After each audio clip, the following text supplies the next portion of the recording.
سننے والوں کا بھی عجیب انداز ہے، ہر بندے کو سننے بیٹھ جاتے ہیں. دین مہذب ہے، تہذیب والا ہے، دلائل رکھتا ہے، دین وقار رکھتا ہے، ایسے لوگ اب دین بیان کریں گے.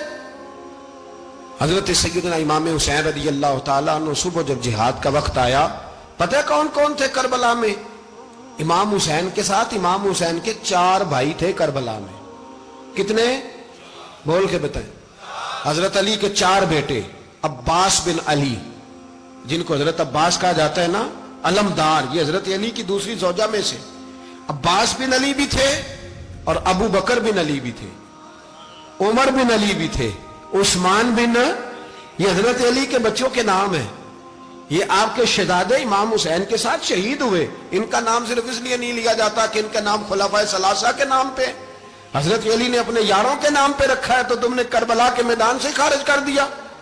یہ تینوں شہزادے حضرت جناب سیدنا امام حسین کے ساتھ تھے، یہ بھی شہید ہوئے. حضرت جناب زینب امام حسین کی سگی بہن ہے، ان کے 2 بچے تھے، اون و محمد. جب امام حسین میدان میں جانے لگے تو جناب زینب بچوں سے کہنے لگی، نہ پہلے بھائی نہیں جائے گا، پہلے بھانجے جائیں گے. 2 بچے شہید ہوئے. حضرت قاسم بن حسن امام حسن کے بیٹے تھے، وہ جب میدان میں جانے لگے تو امام حسین نے کہا، نہیں بھائی تو نہیں جائے گا، تو میرے بھائی کی نشانی ہے، میں جاؤں گا. تو حضرت قاسم بن حسن نے ایک تعویذ کھول کے دیا کہ ابا جی میرے والد نے کہا تھا جب بڑی مشکل آ جائے تو تعویذ کھول کے دیکھنا. تو آج بڑی مشکل آئی ہے تو میں نے تعویذ کھولا ہے، تو یہ دیکھیں کیا لکھا ہے. یہ تو رکا ہے، تعویذ ہے ہی نہیں. جب کھول کے دیکھا تو اس پہ لکھا تھا، قاسم اگر حسین پہ